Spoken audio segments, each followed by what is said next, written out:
Welcome to Ukenic. Today here in Ukenic we have a 2018 Kia Soul.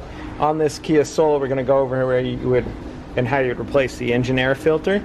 So your engine air filter is located on the driver's side right here under this is your air box. And so to gain access to that, of course, we pop the hood, and now there are two clamps right down here that we need to release. So right here you just got to push the clamp on that side, and we push the clamp on this side, and then you'll be able to pop this up. We have two tabs on the back side here.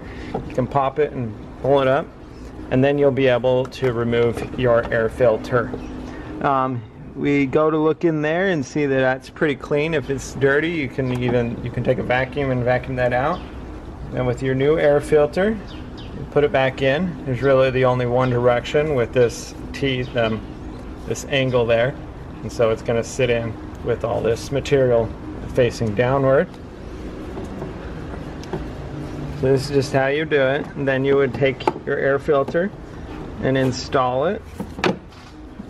Then we want to make sure that we get these tabs to go in on the back side, and then just do our lock clip there, and that's how you would change your air filter, or the engine air filter, on your 2018 Kia Soul. Thanks for watching Ukenic, where you can be the mechanic.